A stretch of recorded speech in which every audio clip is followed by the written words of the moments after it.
Assalamualaikum warahmatullahi wabarakatuh. Salam sehat dan sejahtera untuk para tretan. Di tengah hiruk-pikuk politik dalam negeri, terselip kabar yang menyebutkan Indonesia-Israel akan melakukan normalisasi hubungan. Jika normalisasi hubungan Indonesia-Israel ini terjadi, maka kedua negara memiliki hubungan diplomatik.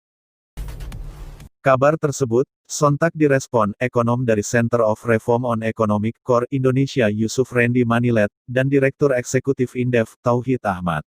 Bahkan, Kemenlu RI juga ikut merespon kabar yang cukup mengejutkan itu. Terlansir di Detikcom, Yusuf Rendy Manilet, ekonom dari Center of Reform on Economic Core Indonesia menilai, jika kabar normalisasi hubungan Indonesia-Israel benar, maka sesungguhnya produk asal Indonesia memiliki potensi cukup besar di pasar Israel, utamanya pasar non-tradisional. Tentu, ini selera karena perekonomian Israel yang potensial mengingat negara ini mempunyai pendapatan per kapita hingga $42.000. Artinya dengan kelas konsumsi ini, permintaan terhadap produk barang dan jasa bisa dalam bentuk apapun, mulai dari produk mentah hingga produk jadi, terangnya kepada Detikcom, Senin, tanggal 14 Desember tahun 2020.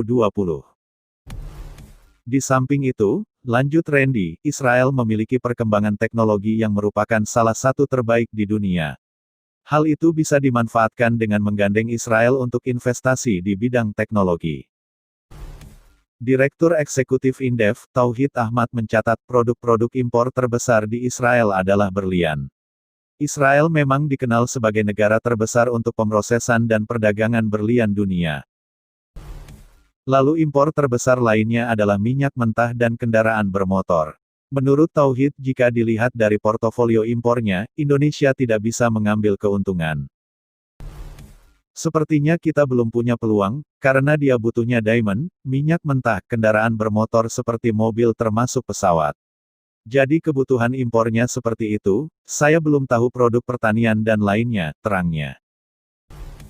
Tauhid melanjutkan, jika dilihat dari negara tujuan ekspor Indonesia, kawasan Timur Tengah memang merupakan pasar non-tradisional Indonesia. RI relatif kecil melakukan ekspor ke kawasan itu.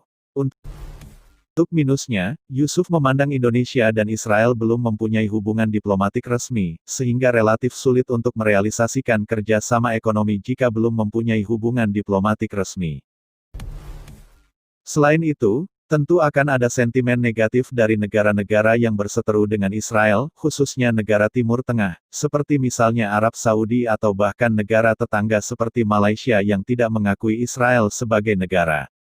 Jadi tentu ini akan sedikit banyak mempengaruhi penyesuaian perjanjian perdagangan bilateral antara Indonesia dengan negara-negara yang disebutkan di atas, ucapnya. Senada dengan Yusuf, Tauhid juga menilai minusnya lebih cenderung ke ranah politik. Selain itu dia juga menilai akan ada gejolak di dalam negeri khususnya masyarakat Indonesia yang lebih memiliki hubungan batin dengan Palestina. Saya kira akan ada penolakan, karena masalah sejarah ya dan sikap Indonesia yang kita membela kemerdekaan Palestina. Jadi kalau Palestina belum merdeka saya kira agak berat, tuturnya. Kemenlu RI menanggapi pemberitaan tersebut. Pihaknya menegaskan hingga saat ini Indonesia tidak melakukan proses apapun terkait normalisasi hubungan dengan Israel. Kemlu RI tidak melakukan langkah-langkah seperti yang dituliskan oleh media di atas, dan saya tidak tahu latar belakang tulisan tersebut, kata juru bicara Kementerian Luar Negeri RI, Teuku Faizasyah, dilansir CNN Indonesia. Faizasyah menyatakan sampai saat ini pemerintah Indonesia masih tetap berpegang terhadap konstitusi dan melanjutkan dukungan terhadap kemerdekaan Palestina. Pelaksanaan politik luar negeri yang dijalankan Kemlu dalam konteks konflik Palestina-Israel senantiasa berpegang pada amanat konstitusi, lanjut Faizasyah. Seperti yang telah viral sebelumnya, kabar normalisasi hubungan Indonesia-Israel dihembuskan oleh Times of Israel yang mengutip Channel 12. Salah satu sumber diplomatik mengatakan kepada Channel 12, ada dua negara yang akan melakukan normalisasi hubungan dengan Israel yakni Oman dan Indonesia. Menurut sumber itu, kedua negara yang dia sebutkan itu menjadi negara selanjutnya setelah Maroko dan Israel sepakat melakukan normalisasi hubungan. Selain itu ada beberapa negara Arab lain yang sudah melakukan normalisasi hubungan seperti Sudan, Bahrain, dan Uni Emirat Arab (UEA). Normalisasi hubungan negara-negara itu dengan Israel disebut dilakukan sebelum Presiden Donald Trump lengser dari jabatannya. Oke tretan demikian laporan baca berita alias Babe, tentang rencana normalisasi hubungan Indonesia-Israel.